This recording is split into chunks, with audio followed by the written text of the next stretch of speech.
It's no longer a secret. The country's financial position is indeed despicable. Now, for us as Kenyans, is there a window of opportunity for the government to use state-owned enterprises or rather state corporations to turn around the fortunes of this country so that in the near future, matters to do with Kenya being in a financial crisis will be a thing of the past? Well, that forms the basis of our conversation today here on another exciting, insightful and educative edition of Business Glide, a show, of course, that we hope will have an impact on the future of Kenya's economy. As always, my name is Richard Mwenje. Such an honor and privilege to have you on board. With me, as usual, is the man in a stripped coat, aging gracefully like fine wine, Herman Manyora. Richard. How are you doing, sir? I'm good.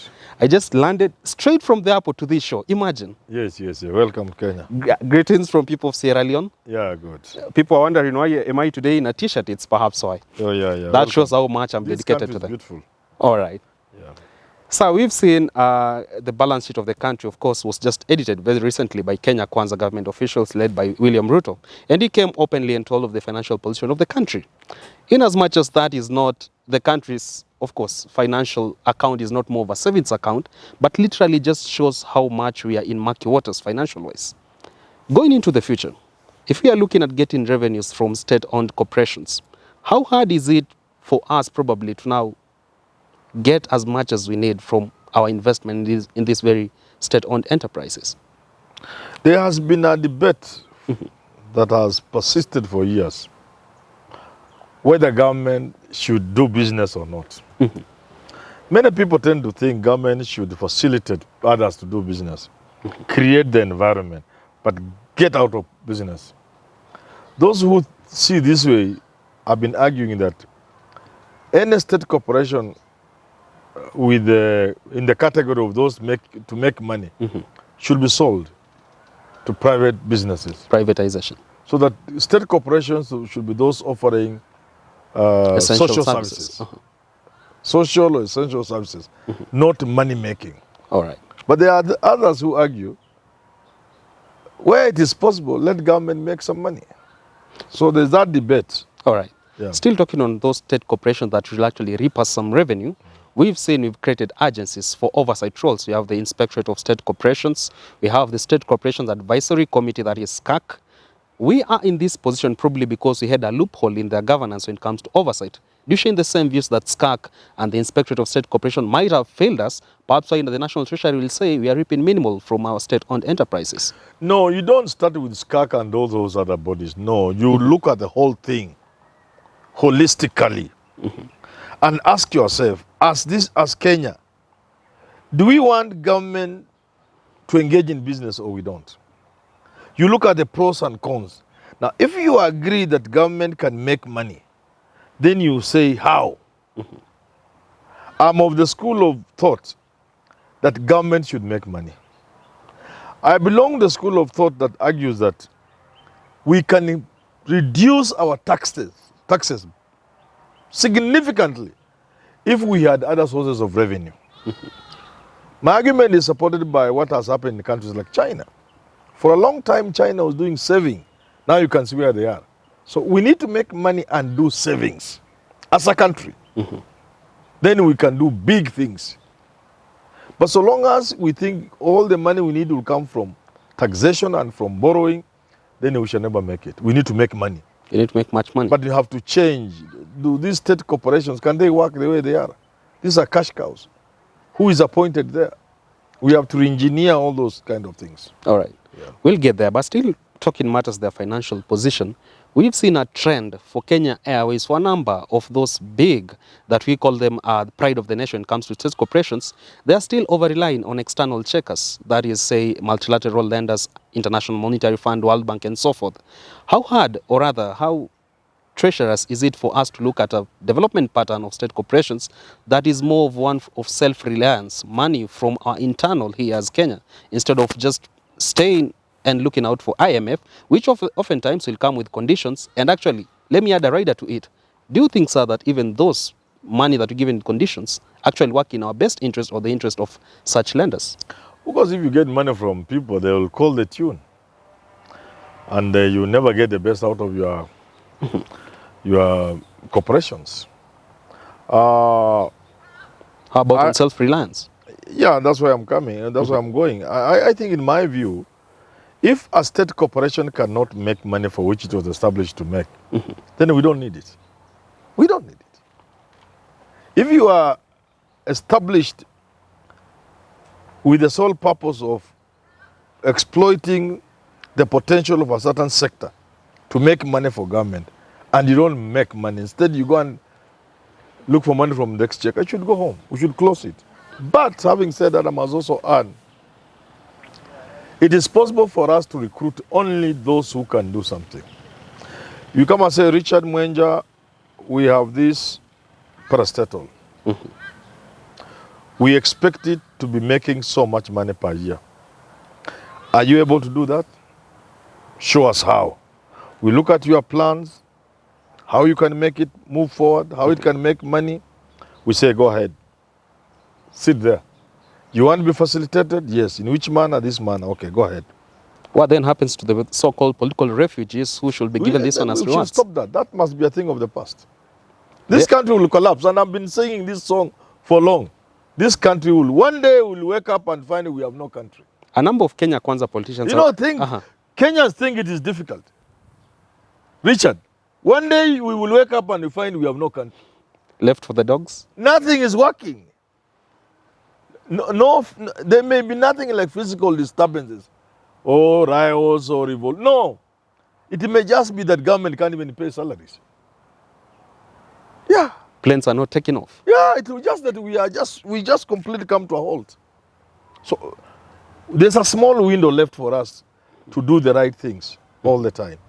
Ruto is here to form his cabinet, and already, like if you look at the publication from the Star newspaper, Daily Nation, there are a number of Kenya Kwanza politicians who already tipped for such cabinet slots and also parastatal heads.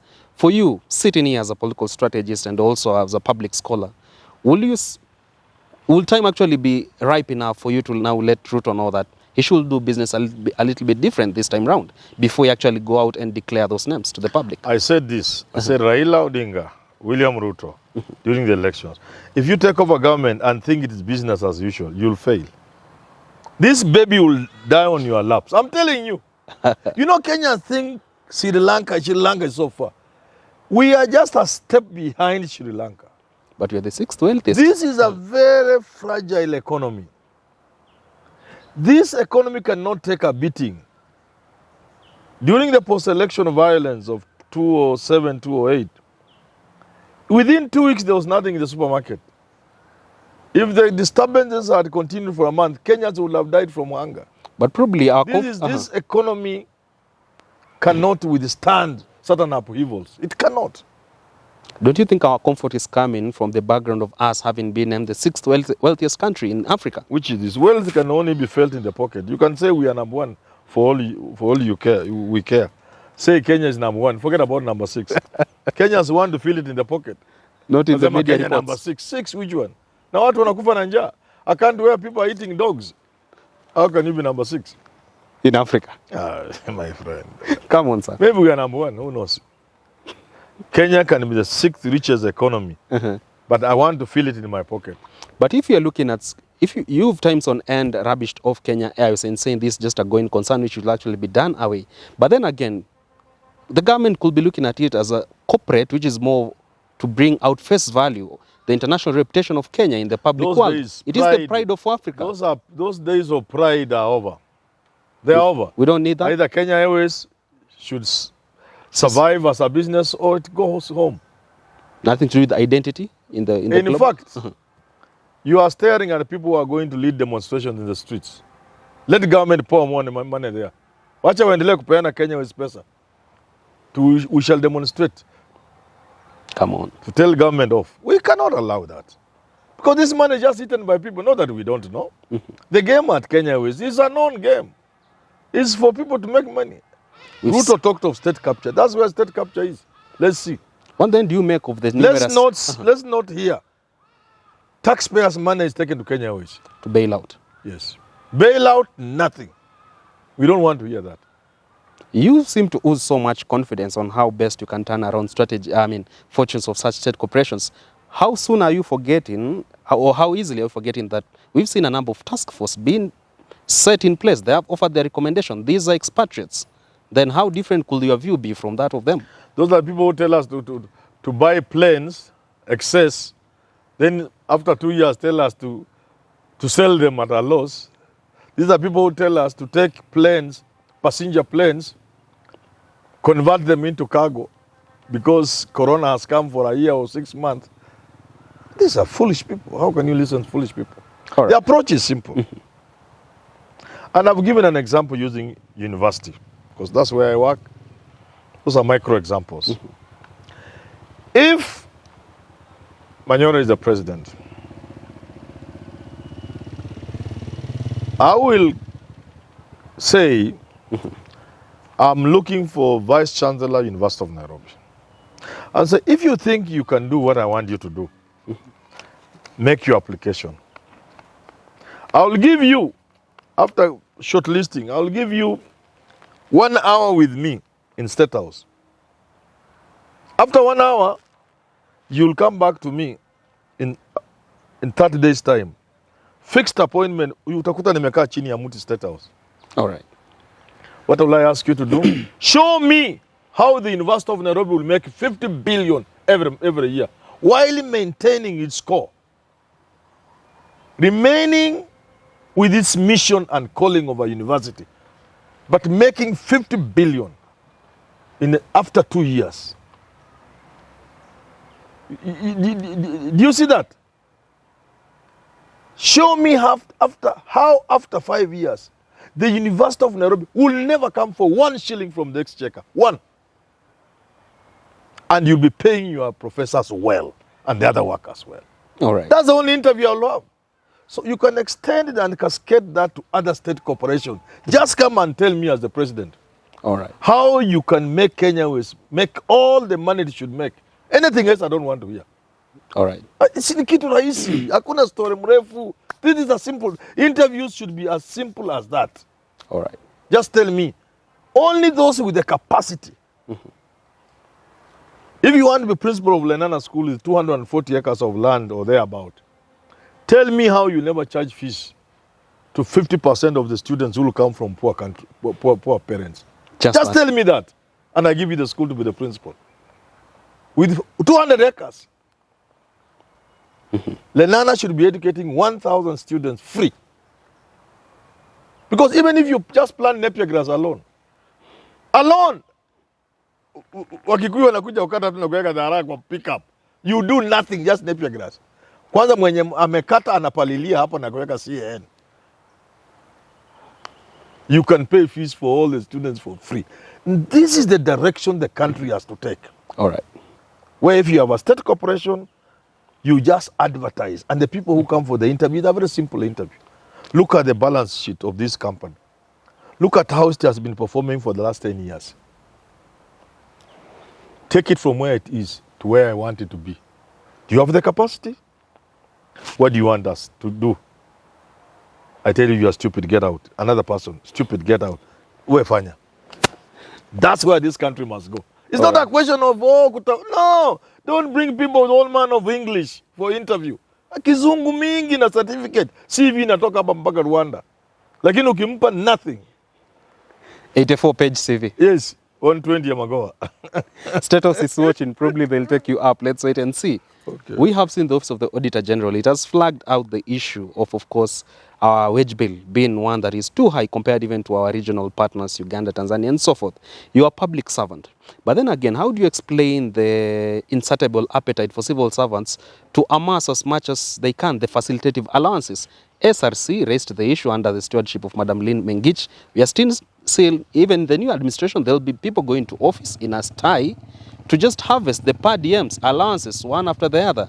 How can we now actually address this bottleneck of civil servants going there not to serve, but because of the allowances, which are actually getting us to this financial mess that we are in as a country?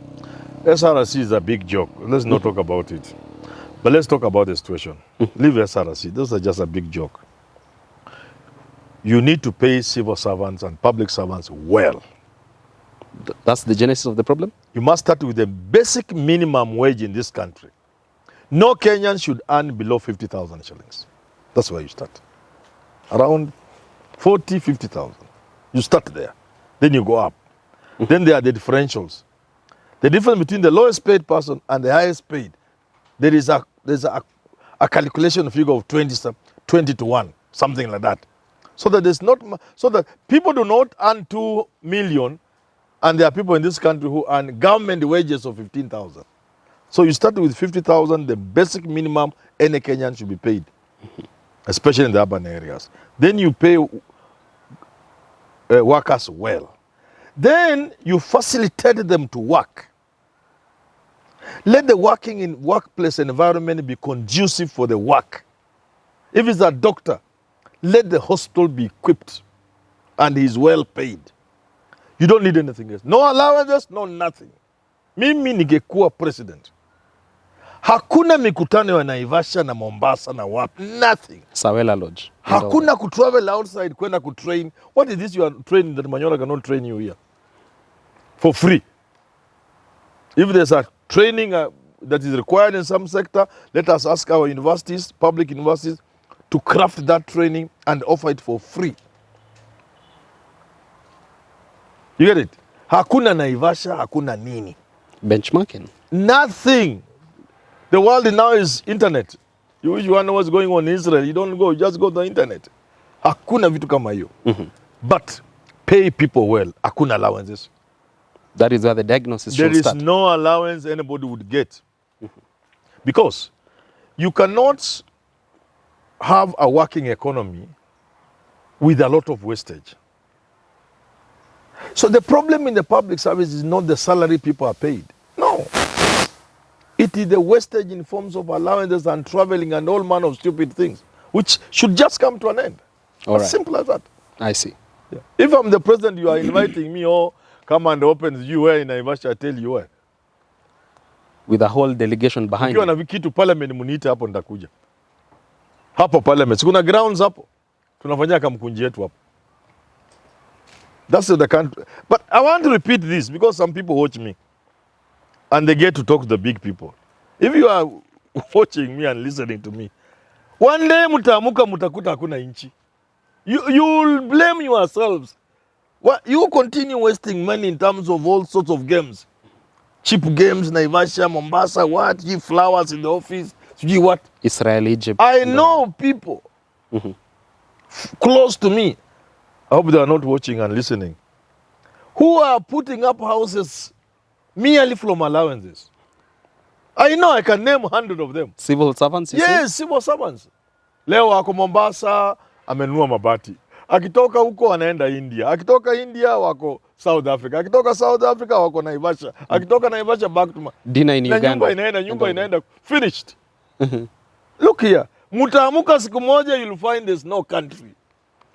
And Manyora might not be there. Salaries are, no, this thing will happen when I'm alive. This country collapsing will not take more than 10 years. Even 3 years is too much. If we continue with this wastage, you wait, this country will collapse. It will inform. Sri Lanka people, they thought Argentina, ask Greece. People think it's a joke. You just wake one day, even banks have no money. There is everybody rushing to the ATM. You have to stop. Salaries are not there. KDF. Soldiers have not been paid. I'm telling you, mutastuka. You'll find you have no country. All right. We must stop wastage. We must stop doing things which only foolish people do. I was giving an example. Somebody was interviewing me, I think one of these things of yours, either Jad or one of these young boys here. I was in Mombasa, my friend. Governors, they are flying in the air and 3 vehicles are moving on the ground. Just a governor? Yeah. Yeah, kwa hewa huko na magari chini hapa mpaka Mombasa. Security. Only stupid people can do that. Only foolish people can do that. That a governor is in the air and the 3 vehicles are on the ground to go to Mombasa. From where? Bungoma, from Nyandarua, from where? All those counties. Vehicles. I saw vehicles, I said, God, all these are county vehicles. From a poor third world country, I must add dirty country, where people are being paraded on CNN, eating all manner of things, including dogs. And boiling stones. And you have leaders traveling in the air with a team of Don't know how many people with all drawing allowances na mafuta kuchoma. Gasa gari kitogwa kama lodwa. Ichome mafuta mpaka Mombasa. You know, only a fool can do that. Only a fool or a mad person. So either Kenyans are totally mad or they are totally foolish. We must walk out of that. All right. Otherwise, and allow me to repeat this as we wind up, I'm sure. You'll wake up one day and there will be no country.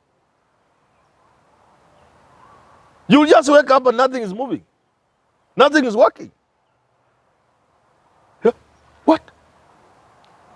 Am I in Zimbabwe or something? You just wake up. You wake up one day, a loaf of bread is 2,000 shillings. A shilling to the dollar. $1 is 10,000 Kenya shillings. You'll just not believe it. Because others have been through there. We have to stop being stupid and foolish. All right. in our expenditure. We must rationalize everything we do. All right. You get it? Absolutely. There you have it from renowned public scholar Herman Manyora, the first of his name, sharing nuggets of wisdom on matters resource governance in this country and the future of state-owned enterprises. I should call them state corporations, especially those ones that are there for profit making. We've been in a dilapidated state when it comes to matters financial position, and it's only fair for the country to focus on a path that will be more sustainable, and one that will get us in a comfort zone when it comes to matters finances. And there you had it from himself. Until next time on Business Glide, my name is Richard Mwenja, but don't forget that we definitely, as is the norm, have our daily Business Glide African proverb of the day that is coming up on your screen right after this sign off. Until next time, God bless.